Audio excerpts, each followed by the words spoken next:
This evening on The Roch Newman Show, Roach Brown is an award-winning filmmaker, motivational speaker, and radio personality whose work as an advocate for inmate rights earned him recognition by members of Congress. He didn't start out that way. He was serving a life sentence and was severely injured in a prison riot that left him paralyzed.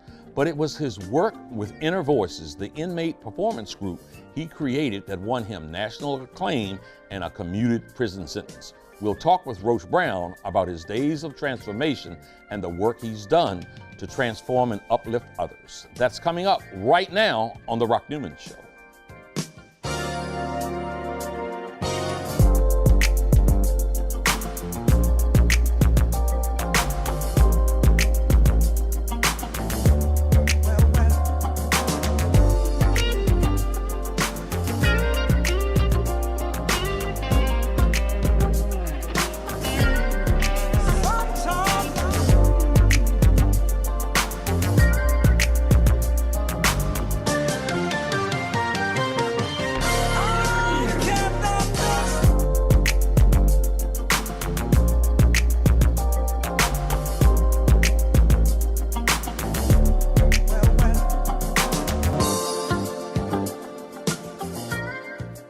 Welcome to the Roch Newman Show from the campus of historic Howard University, right here in the nation's capital.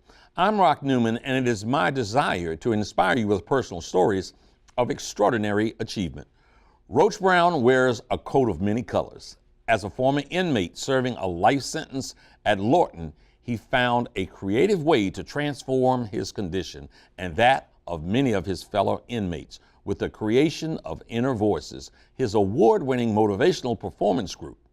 The work he did with Inner Voices earned him national acclaim and international recognition, and his life sentence was commuted by the late President Gerald Ford. Tonight, we talk with Roach Brown about his life and his amazing life's work. Roach, thanks for joining us. Well, Merry Christmas to you, Rocker. Thank you. You and I have a few things in common. Not much hair. I like that. Man, you grew up in abject poverty, Yeah. and you know, in doing some of the research, I see where you grew up in a home without indoor plumbing, Or electricity or toilet. yeah, and so it was you survived on the street, and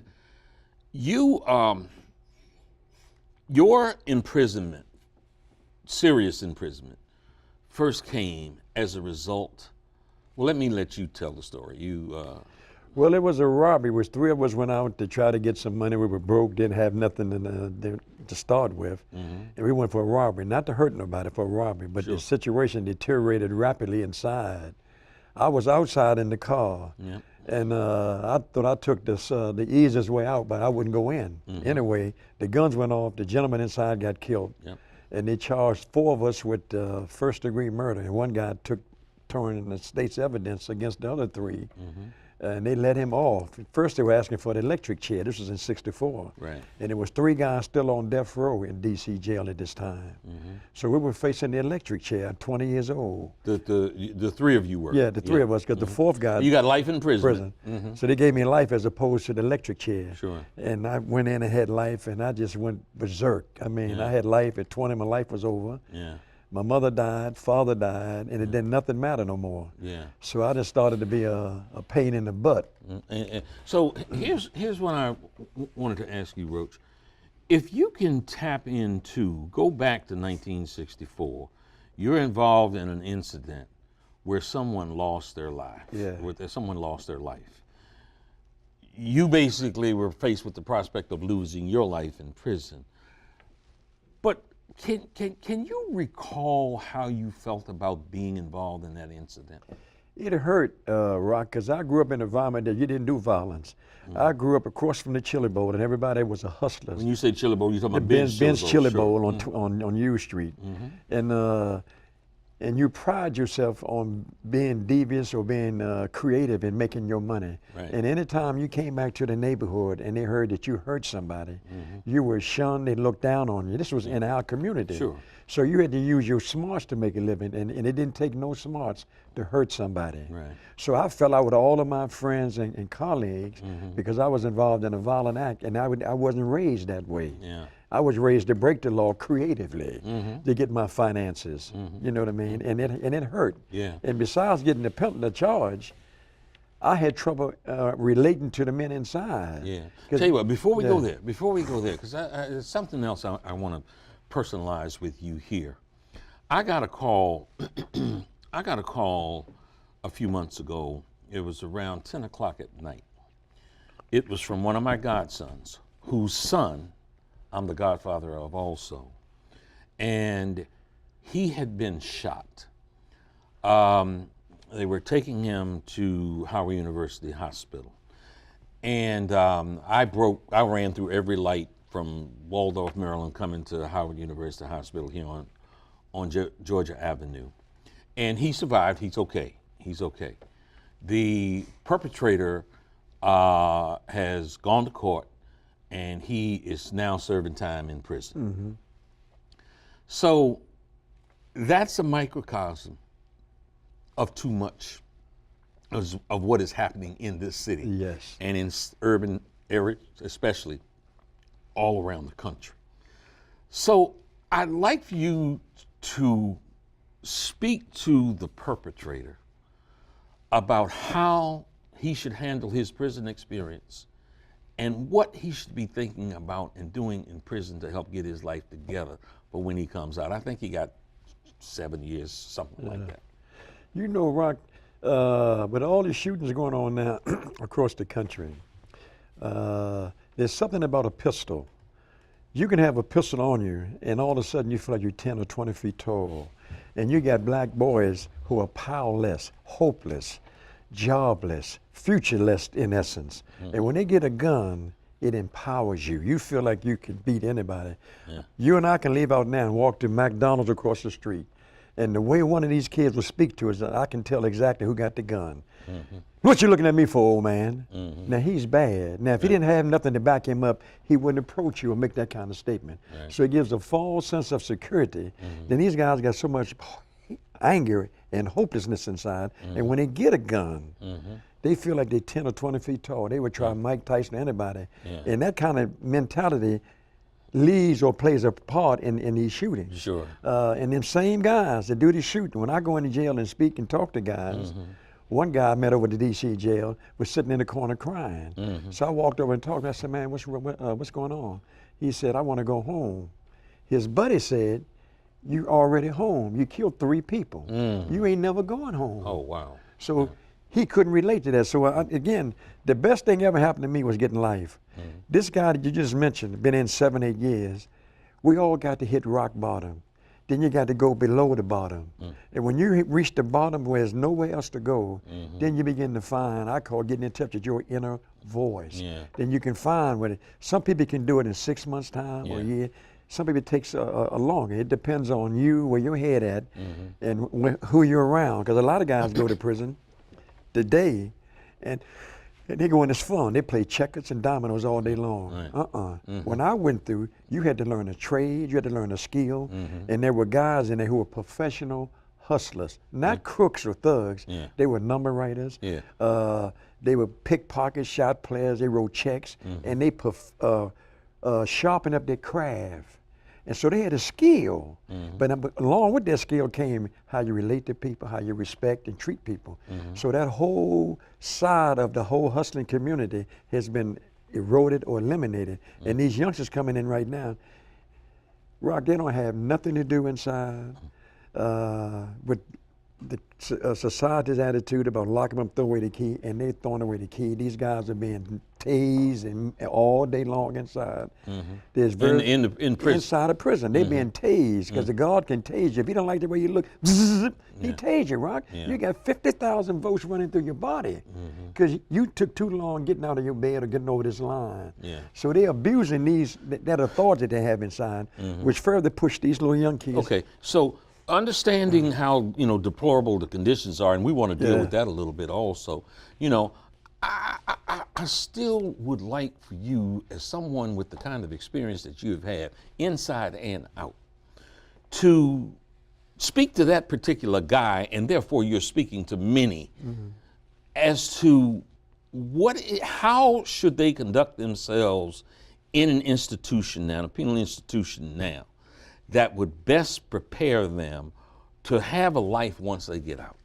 It depends on where this guy's head's at. It takes a while. When a youngster going in your 20s, you're not thinking about 30s, 40s, and 50s. You're not thinking about tomorrow. You want out to get with your buddies and your girlfriend. But when you get past all of that, and you start really realizing that your life is just about over, you don't have no tomorrow. When you're forced to deal with you, confront you face to face, like that Stevie Wonder song, Man in the Mirror. When you do that, then you begin to find a way out. My wife got a thing, and I didn't know I was doing, it's called a vision board. I was in, and you put up something. If you want out of prison, and you want to you want to be an engineer, you want to be a doctor, put that on your wall, on your locker. And every morning you get up, you see it. It reinforces your determination of where you're going and what you're trying to do. There's guys in all prisons who are intelligent. You got professors inside. You got guys with PhDs. Get with the people, man, who are doing what you want to do. If you like playing chess, get with the guys that play chess, because you got a conversation around that board before and after that game. And the conversation is going to be constructive. So you have to get into constructive kinds of things, because what you think about coming out and getting with your buddies, they won't be there when you come out. They don't have the money that you think they would have when you got out. So you have to be your own engineer. You have to be your own conductor. Conduct your train on the track that you want to take it.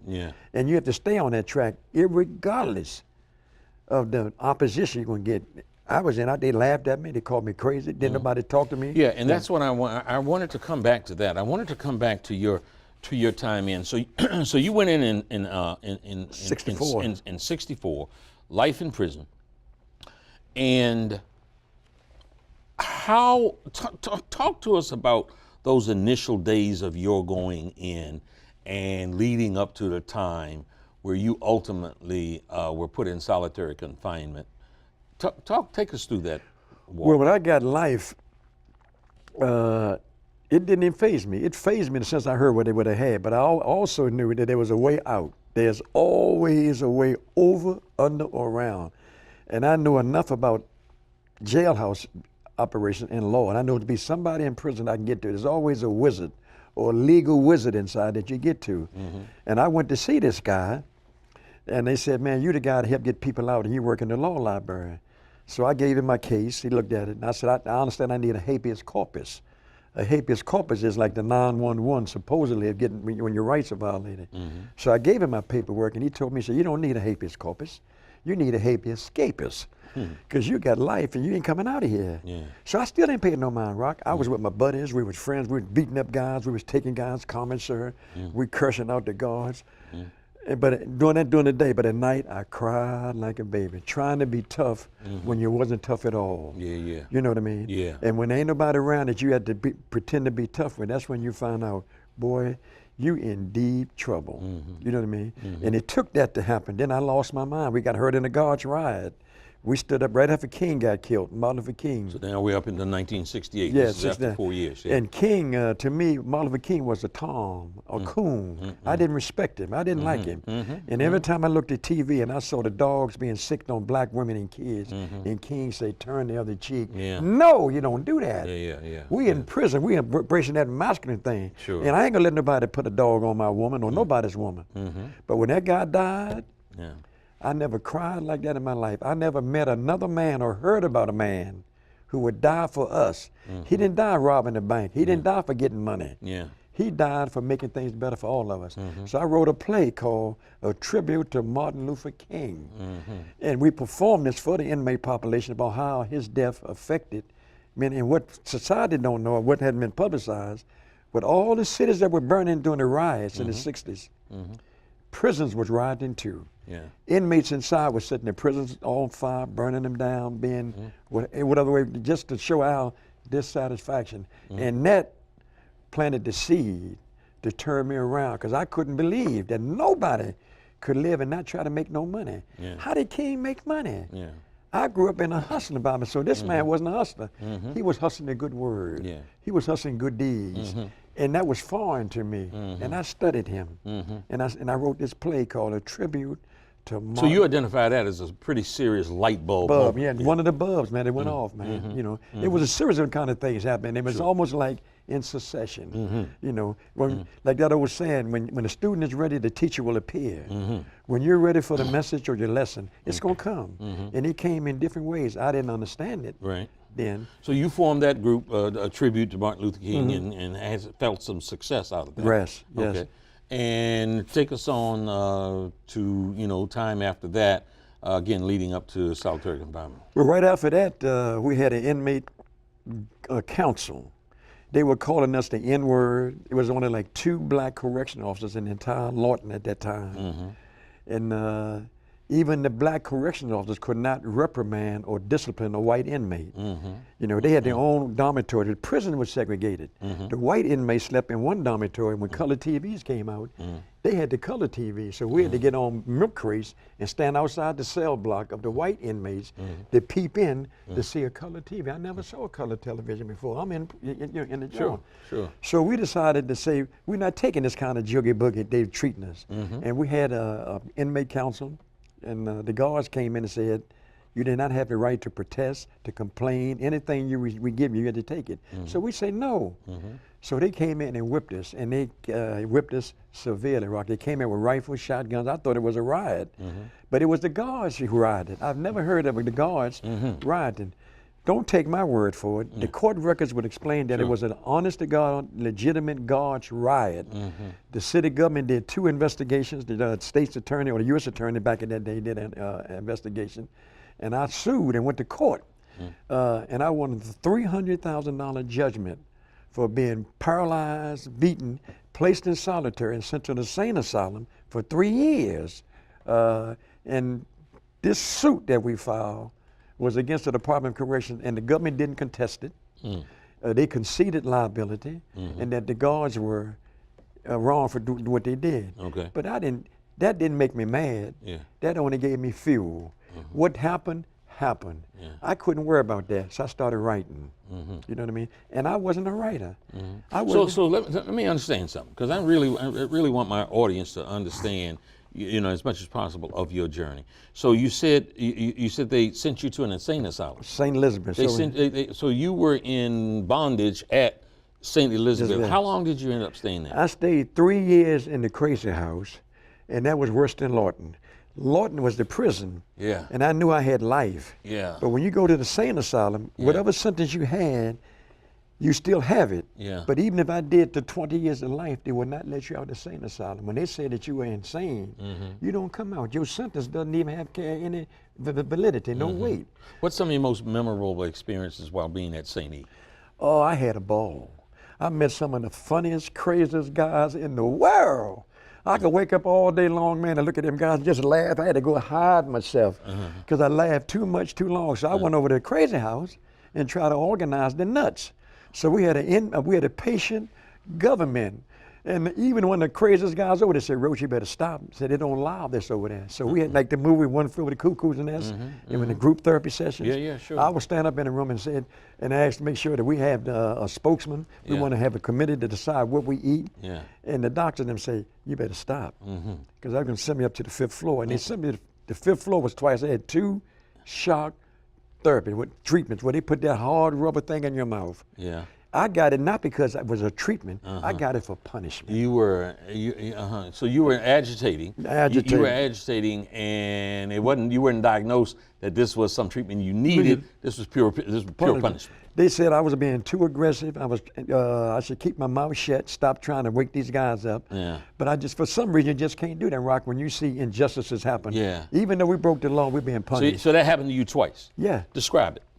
Going back to the crazy house? No, describe that treatment. They take you up the stairs to the 5th floor. And they tie you down to a gurney, a bed, and they hit you. And that lasts for a few seconds or a few minutes or whatever. And they take you back. And when you go downstairs, you're the most happiest guy. I was mild-mannered. I was smiling. I was nice to everybody.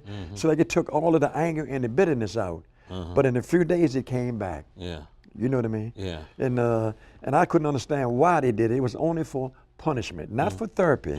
You know what I mean? And that happened a few months later when again I tried to mobilize the patients to vote. We were passing papers around everybody to vote for me to be the spokesman for this ward. You know, so we can meet with the doctors and the nurse about our complaints. So y'all don't have no rights to complain about nothing. I go back upstairs again for the same thing. You know what I mean? And they go ahead. So you were there for 3 years.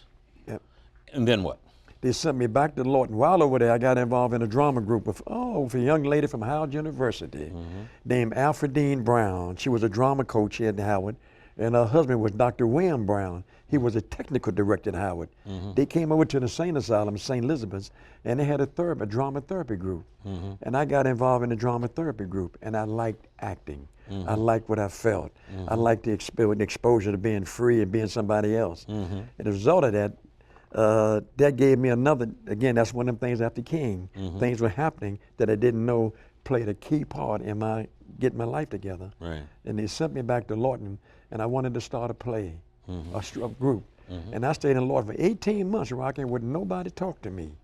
The word was that Roach just came from the crazy house. Right. He's nut. Yeah. Roach is in left field. Right. And when that happened, boy, I hit the number. I could walk around and go ahead. I was gonna say, what does that mean? You hit hit the number. You hit the number, yeah. They put me on the pay me no mind list. That means all the guards didn't pay Roach no mind. And that gave me freedom to move all around the jail. I could go anywhere I want without a pass. I go in the warden's office. So let me take care of your trash, Mr. Warden. And I go take his trash can and pick it up. I go get the social warden trash. We didn't have plastic bags in. So I had an old pillowcase. I put all the warden's trash in this pillowcase and run back to my bunk. And I go through all the trash to see who's telling, who's doing this. So I found everything that's going on inside the prison, because I'm crazy. I could go places that the other inmates couldn't go, because it's Roach, leave him alone. Is this a time when was Peter Green down there at that time? Peter Green. This is about a year or so before Petey came out. Okay. Petey was down. He was in working in the dental lab at the DC jail, and he came. Petey was fixing teeth. And every time Petey went up parole, they denied him. And the reason why they denied him is the guards needed Petey in the prison. He'll walk around the prison and crack jokes, and he have a whole crowd of people in the dining room. Everywhere you went, he was like a miniature model, because he attracted a crowd. And the guards didn't have much work to do. Because if Petey was around, he got everybody laughing and into a crowd. But they wouldn't let him out. So he sent Red Top up to the water top. Mayor Walter. So folks, you know, for the uninitiated, Peter Green, we introduced Roach as a DC legend. Peter Green is a DC legend that had the largest funeral ever in the history of Washington, DC. Was quite the character, did radio, did television, and all that stuff. Has a movie, Talk to Me. That's right, called Talk to Me, which examined his relationship with Dewey, his friend Dewey Hughes. And in that movie, it is, they talk about what you were talking about now. And because Peter Green is such a DC legend, let me let you complete that story about what Peter Green did to help himself get out. When Mayor Walter Washington came down to the prison, touring the prison, and they heard that Peter heard the mayor was coming down. And this guy went up on the water tower, and the warden and the press got it around. They didn't want this guy to jump off the tower and embarrass the mayor and the warden because they committing suicide. And he wouldn't come down. But in his pocket, he had a pocket of rocks and screws, and he was throwing them down everybody. Everybody had to back up. And couldn't nobody get him down. Peter come through the crowd and said, I can get him down. So the warden said, Walter Washington, the mayor, said, can you? Peter said, yes. Said, get him down. He said, no, what I'm going to get? I said, what you want? Peter said, they won't give me parole. Mayor Walter said, get him down and we'll work on you getting you parole. Peter said, back up. Everybody backed up, and Peter said, come off of that towel, you fool. They said, don't upset him, don't make him. Man, I know this fool. Come off of there. The guy came down, and 2 weeks later, Peter made parole. And then he was on, I think, Dewey on somebody's radio or TV show. And he said, we heard you got released from prison for saving a man's life.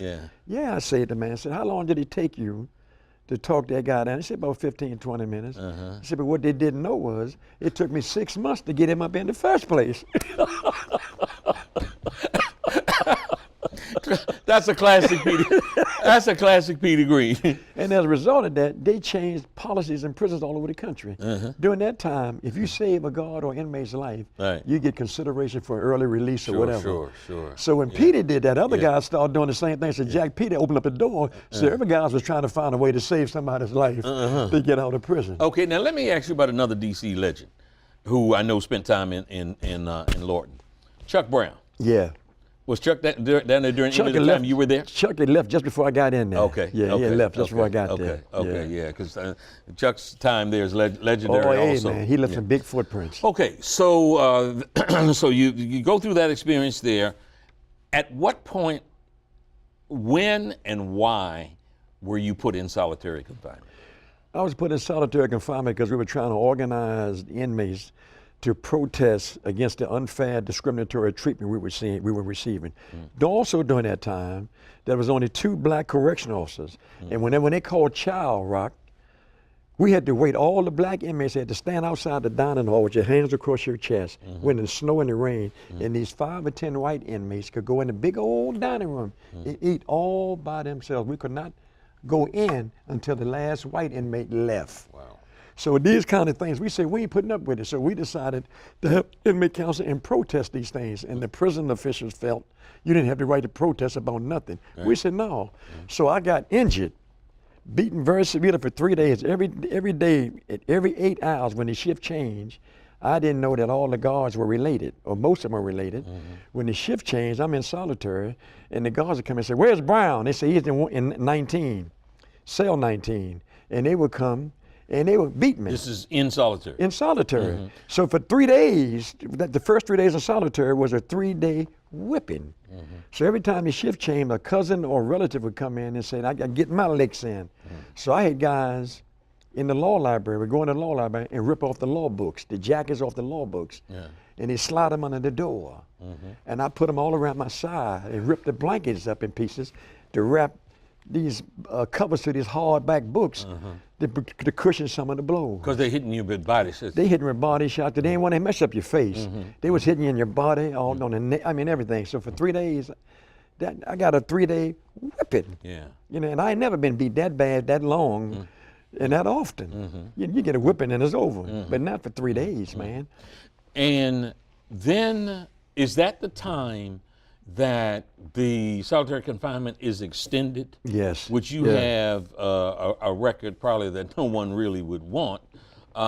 Is you have record as being in solitary confinement the longest, or No. one of the longest? Not the longest. This guy's been in there for years. Yeah, right? and so you were in solitary confinement for how long? I've For been 8 months. But this time I was in there for 8. I've been in solitary about 15 or 20 times. Yeah, okay. This time it was just, for some reason, I don't know why, this time woke me up in a way, or affected me in a way it never had before. And I reached levels of, like you said, I grew up in the ghetto. I didn't grow up in the ghetto. I grew up behind the ghetto. I was beneath the prison now. Yeah. Solitary is like they putting you beneath the prison. Yeah. And this time, for some reason, everything emotionally and mentally and psychologically all came together. And I had enough, man. Yeah. And my mind was going. Yeah. What does that mean, your mind was going? I was losing my mind. I could look up, I didn't know what day it was, what night it was. I couldn't tell morning, noon from night. I forgot my name. I didn't think about the street. All the thing that became important to me was just to be able to breathe. And move your body. Freedom didn't matter, a woman didn't matter, money didn't matter. When you get to the point where the things you think are important aren't important and they don't matter, and you find things out inside that just being able to do this, to smile, you become a millionaire then. Millionaire in controlling your body. And when I reached that point there, I knew I was coming out of prison. I didn't know how or why. I had a life sentence, but I knew if I could keep my sanity, I'm coming out of here. And I come out. What, did you do anything as a practice to help you keep your insanity? I mean, to keep your sanity during that time? Well, people. It was a guy who just died. It's filmed a couple weeks ago named Donnell Bradford Hill. He was my right-hand man. Wouldn't nobody talk to me but this one guy, Roch. I asked the warden, can I start a drama group? And they started laughing. Yeah, go ahead. I put up signs all around the prison, rehearsal for a drama group. Wouldn't nobody come but this one guy. And when nobody else talked to me, and I had family in prison, I had cousins and uncles down there, they wouldn't even talk to me because I was classified as crazy. You know what I mean? But that guy's conversation with me allowed me to do what I found out later was a vision board. I put on my locker pictures of New York, of Egypt, of different places, and I look at them and throw myself in that picture. And by doing that, it was like relieving pain. I wasn't in prison no more. I was in that picture, and I was going someplace. Those kind of mental trips enable me to hold on to my sanity. You know, when you're in there all day long and you don't have no escape to get away, you have to find escapes. Some guys read, some guys play checkers. I started looking at pictures. Then I started writing poems. And the more I wrote, the more better I felt. And things began to come together. And when I came out and came around. Oh, before you came out, do you remember any particular poem that you wrote or any particular thing that you're feeling that you tapped into that caused your creative juices to come out? It was one about Martin Luther King, and it was called Carry Me Home, Lord. It was a black woman standing on the corner in Ebony magazine. When the word got out that King had died, and it was a picture of this black lady standing on the corner with 2 brown bags. And her stockings rolled down around her ankles, and she's looking up at the sky. And the poem goes, well, Lord, they's done it again. And times ain't the way you want them, Lord. They say nobody knows the trouble I've seen. Lord, that nobody must be you. 'Cause everybody knows I have seen nothing but trouble and killing and suffering of black folk. I cried when they got mega. I cried when they bummed the chillin'. Now, they's got the dreamer, Lord, and eyes can't cry no more. Carry me home, Lord. Eyes can't cry no more. Okay, so you discover something. What is the better part of you? You find your best self, and take us from there. Well, when I started writing and putting the plays on, it was so time consuming. I took my visiting list and tore it up. I didn't get no visits. I didn't want no visits. All my energy, Roch, was just on putting this play together, rehearsing and practicing. I didn't know nothing about practicing and rehearsing and therapy and drama and that kind of stuff. So we set up a therapy group inside of the prison.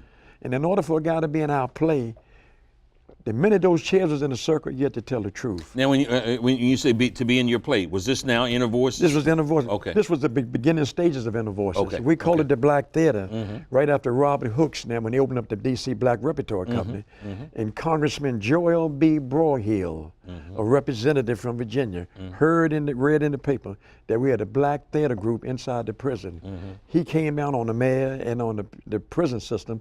He didn't want no racist black drama or theater inside the institution. Robert Hooks and them heard about it.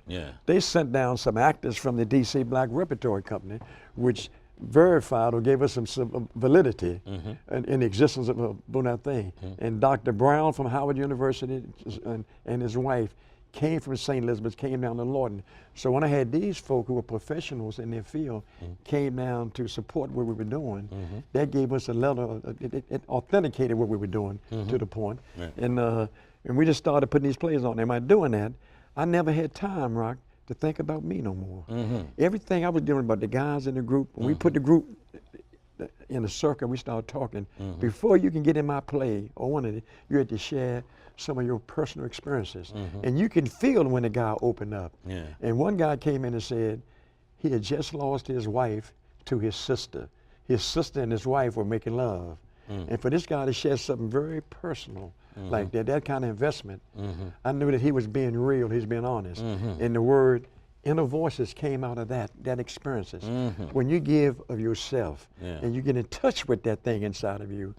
And that's how we did over 500 performances and did nobody ever escape. We were never late. So what was your dream of what forming that group was going to accomplish? What did you want that experience to be like? I didn't think that far in advance about doing that, Roch. I just did it. One step at a time. And it just felt good. And something said, man, the voice said, keep doing it. I knew I was going home. I didn't know this would be the way that it lead me, through a poem and a play. You know, but something inside said, keep doing what you're doing. I wasn't hurting nobody. I was doing all the right things. I was helping people inside the prison. It got to the point where when we started coming out, when I came back into the prison at night, it'd be two lines on both sides of my cell. The inmates on one side and the guards on the other side. And the guards would say, Mr. Brown, my wife got evicted and we're facing eviction with my kids. Can you help me? You know the man, them kind of people. And I'm an inmate inside, so I would call on this. Influence. So you know, had a little leverage. And that enabled us to move. And man, by having that kind of influence and leverage, it was just, I knew that something good was going to come if I keep doing what I'm doing. Okay, so you guys, you did 500 performances or so with Inner Voices. Any particular performance, travel experience, or whatever that sort of is a highlight more than any of the others? Yes, we did the Martin Luther King tribute over at the Anacostia Neighborhood Museum. It was on Nichols Avenue. Now it's called Martin Luther King. Martin Luther King, right. And we did a thing about a tribute to black women. And we showed how the black woman have supported two races. And in this scene, there was a lady, the slaves were in the field picking cotton. And the father, her husband, was giving up. And the slave master was beating them to make them pick their quota. And he was falling down, and the mother was saying, "Come on, Leroy, we can make it. Don't give up." Because she know if he give up, she got to pick his load too. And he was making himself die. And she tried to grab him. Then he laid down and said, "I can't take no more." And he fell down in the field. And she grabbed him and said, "Come on, don't do that." And the lady in the audience ran out the audience and ran up on the stage and grabbed him and said, "Get out! Don't you down that woman, boy. She can't make it by herself." You know. And everybody in the audience had chills down it. It was so realistic that this lady got involved, and she didn't want to see this other black lady have to pick her husband's quota, and got a kid on the side. Man, you tapped into that. I see you're tearing up now. It brings back memories. Wow. Okay. Okay. So now let's keep going here, because you're doing that work. You got influence. You know, you got the guards and the prisoners, you know, asking you for favors and that sort of thing. What was the impetus, and how did it come about that Republican President Gerald Ford ultimately looked at your case and commuted your sentence? Well, by coming out, we performed at on the mall for the Smithsonian Museum annual Folklife Festival.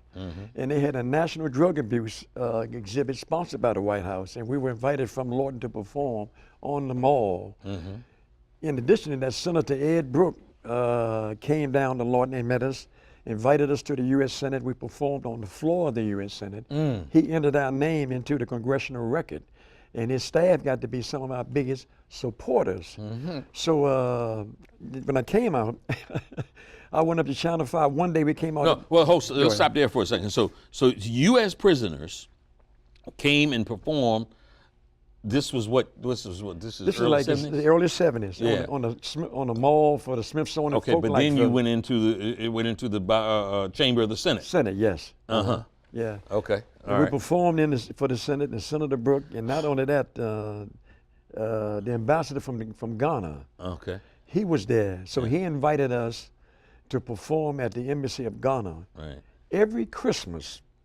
Everything that happened, Roch, was happening around Christmas for some reason. So the ambassador from Ghana came down to Lorton riding around in the limousine inside the prison, everybody looking and peeping. And they didn't know who this was. Limousines don't ride around inside the prison. So I rolled the button down. They said, "Roach, man, you hot. You in there with, get out that car." So me and the ambassador got tight along with the senators, and they would have experiences with somebody in their community. We got locked up, I got arrested. For some reason, everybody was bringing us these cases and these stories. And we just do whatever we can to help if we could. If we couldn't, we tell them we couldn't do nothing. So we got to be very close to Senator Ed Brooke. Then one day I came out. This is unbelievable. I went up to Channel 5 while we were supposed to put on the play at Coolidge High School. I went over to town at Channel 5 and asked, can they hire me? Yeah. They said, man, you doing life. What you mean? Can I said, that don't make no difference. You be the first one that ever done it. Yeah.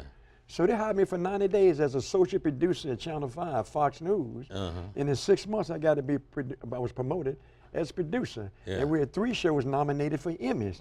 Petey was at Channel 20. So we both came out of Lorton. He working at Channel 20 and I'm at Channel 5. And we both had TV shows. Yeah. You know, and I didn't stop to measure our success. I just kept on going. It wasn't time. But you were still technically an inmate. You're still in prison. I'll go back to prison 3 nights a week. I come out during the day, got a press pass. I can go all around the city with a camera crew and as a news producer. Then on Mondays, Wednesdays, and Fridays, I had to return back to Lorton at night. Yeah. You know what I mean? Yeah. Okay. So it was I couldn't believe it. So all of that's going on, and so then what was the beginning of the process to appeal to the president to commute the sentence? Well, my application has been pending for years. We've tried 3-4 times. Nixon turned me down 3 times, and they said that during that time, your application for executive clemency is automatically denied 3 to 5 times coming out the gate, automatically. So when Nixon got in his situation, he had just turned me down a year before. Right. Fortunately for me, when I got the job at Channel 5, the young lady who was my senior producer was producing Maury Povich's show called Panorama. Sure. Then when Ford You're talking some serious DC history. Panorama, Maury Povich, yes. So when Nixon resigned, was that Maggie Linton? Something like that. No. Okay, all right, but let me just continue. So when I forgot what it was. So when that happened, Ford got to be president, and they selected the executive producer from Panorama, Sheila Rab Weidenfeld, as the press secretary for Betty Ford. So, and I already had Senator Brooke in our corner. And with that connection, shortly thereafter, I got a approval for Christmas Day in '75. They called me to the captain's office on Christmas Day and opened up the gate and said, "Boy, you can go home." I didn't believe them. Wow. What folks who know you know is that whenever you're seen on the street, whenever you answer the phone or anything else, you say Merry Christmas. Take me back to that day. Take me back to that walking out of that gate. It was unbelievable, man. I couldn't believe I was coming out every day anyway. But this time coming out, and when the President of the United States said, "You are free," I couldn't have dreamed this would happen in 1,000 years, even though we were applying every year for it to happen. Yeah. And you had something to say, "I'm going to get out one day." Yeah. But now it was real. My inner voice kept saying it was coming out. Roch, one of the things I did besides the vision board was that when you're coming out of prison, your name is at the foot of your bed on the tag. And when you're going out, they flip the tag over and you pack up all your belongings. So when the guard come down, they say, "Roch, you going home." Yeah. So I see that's what they do. So I took my name and flipped it over and packed up all my stuff. So when the guards come in, they say, "Where you going?" I said, "You didn't ask Roch where he was going. You know what this means. I'm going out of here." They say, "But you got light." I said, "I don't care what they said. I'm ready to go." And so I kept doing that, man. And that's part of the reason why they sent me to the sane asylum. I wasn't going to stay in prison. I was doing things psychologically or subconsciously to resist being in there. And even if it was causing me pain or solitary or whippings or whatever, it didn't matter. My inner voice said, "Do it." And I didn't know it was a part of a big scheme or plan, and all the dots began to connect. So around Christmas, I got arrested around Christmas. I got sentenced around Christmas. I got beaten and paralyzed around Christmas. And the president let me out on Christmas Day. So every day is Christmas to me. Every day. Okay. So you get out, you come back, and you're in the community. At some point, and we don't have time to examine it all, but at some point you end up going back in. You get out again. I remember distinctly you're playing such a role after Marion Barry had his trouble. You were very much involved in issues involving the incarcerated, trying to diminish recidivism and that sort of thing. So tell me now, you know, talk to me about what's happening now with inmates' rights, with the denial of those rights. Talk to us about the condition now. You have a radio show at WPFW, and you talk about this now. So what are the issues that inmates are facing that an audience and family and friends should be aware of? You know, Chief Justice Earl Warren said when he was on the Supreme Court that people are sent to prison to serve, to do your time. Your sentence is you're sent to prison to do time, not to be punished. And that concept has been lost. They are punishing these folk inside in ways that you wouldn't even imagine or believe.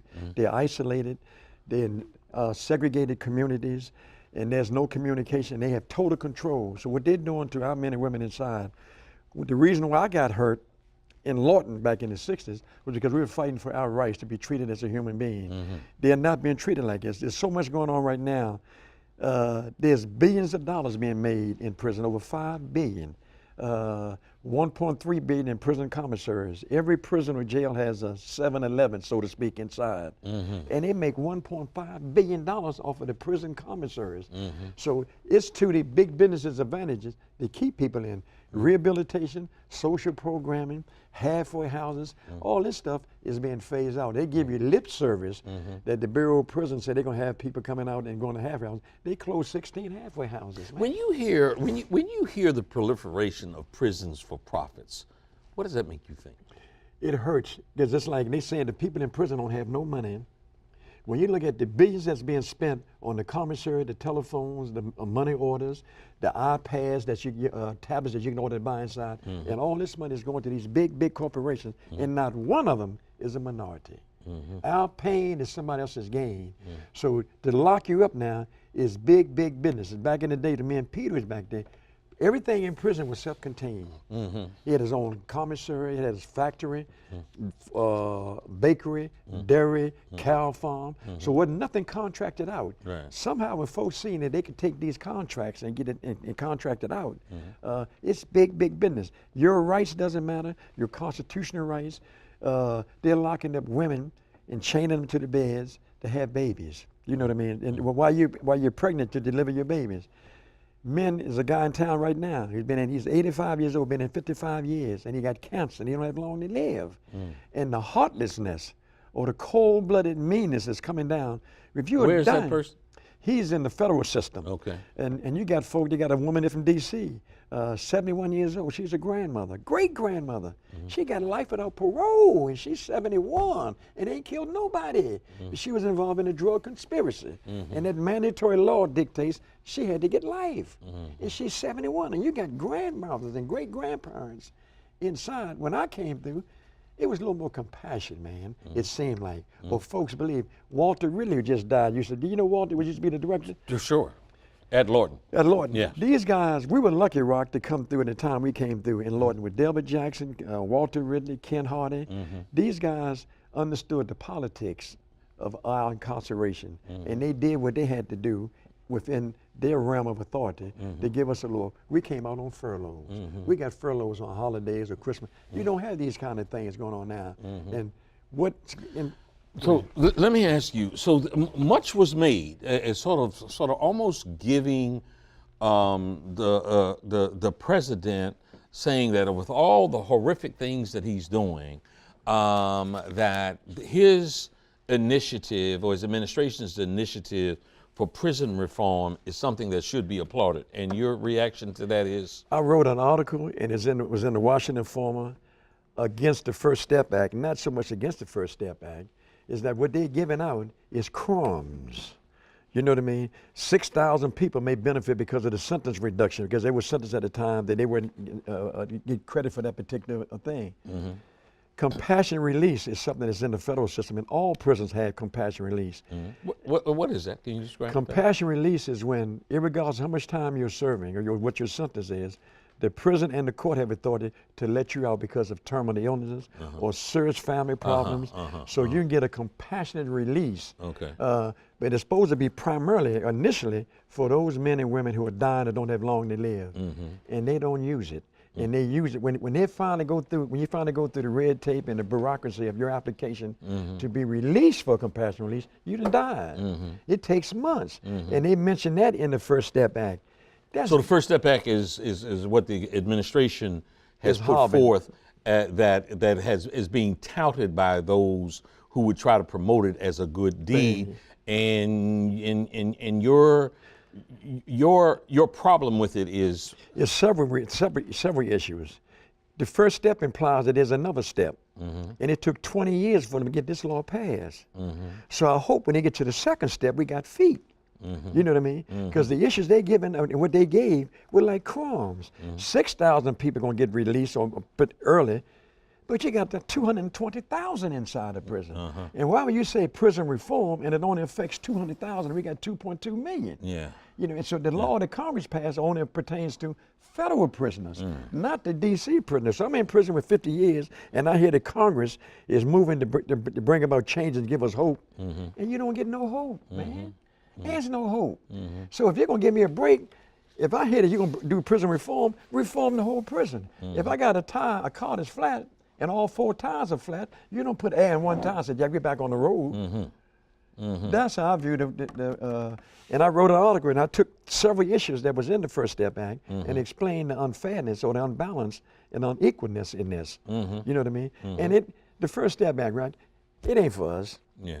I mean, we're still making up the majority of the prison. This lady in Baltimore, Carolyn Mosby, or Marilyn Mosby, the state's attorney, 5,000 brothers been locked up over there for low-level marijuana convictions. Yeah. She want to let them out. And the legislators say no. And yet it's legal in your state, but yet you still locked up for something that's legal. Right. And I'm in prison. Yeah. This don't make sense, man. Yeah. You know. Yeah. So to those viewers who are looking in, and unfortunately too many who watch us, deal with the trauma, the indignity of their children, their mates, their parents, or whatever, that are in prisons around the country. So how best is it for a family, how best can a family of inmates to serve their interests while they're serving their time? You know, one of the things we've been suggesting, and we worked together on that Million Man March, we need a Million Family March. The Washington Post just reported that 1 in 5 Americans have somebody in prison, a family member, loved one. Yeah. So we're looking at much higher rate in the black community. Yeah. So, and yet everybody, all the phone calls that my wife and I get all night, every day, man, about somebody locked up and it's unfair and unjust. And everybody's being hurt individually. We need to mobilize. The same thing we did with Marion Barry. You was with us, and we had the largest ex-offender rally for Marion Barry down in off the Caper. Yep. And you were there, and it was the biggest rally in support of Marion Barry running for office. So we got to organize, we got to mobilize. It's too many people, man, who got somebody in prison.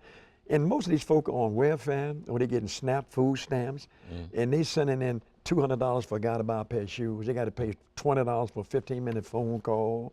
Then they got to pay $300-400 to get in the car to ride to see this guy. Then leave them some money when they're there, and eat while they're there, and put gas in the car. So the cost is off the chart, and the lady's on, and you're on a fixed income or no income.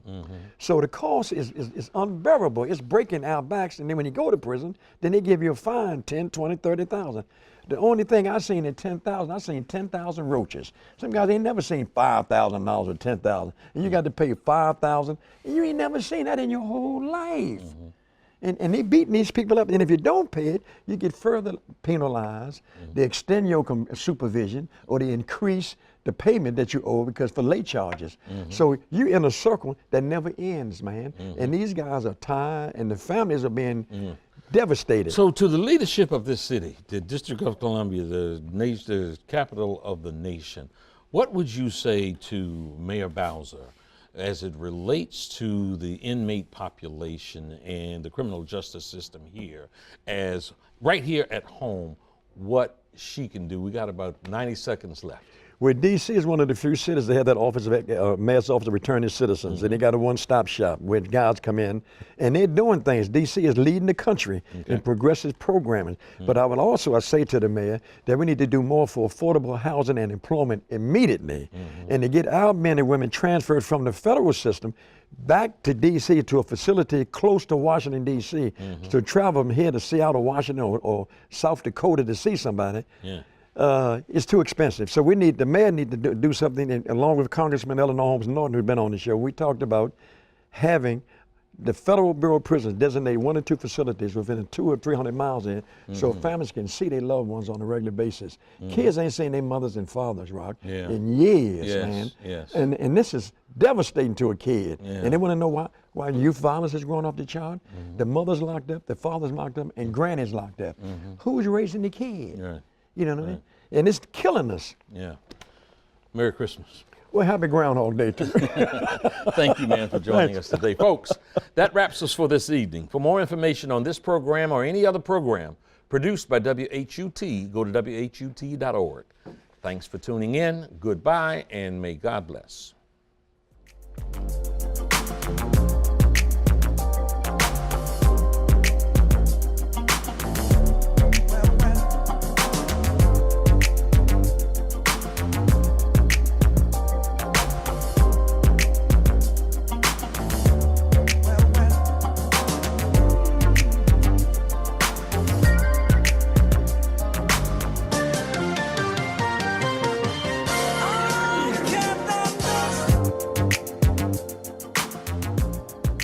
This program was produced by WHUT, Howard University Television, and made possible by contributions from viewers like you.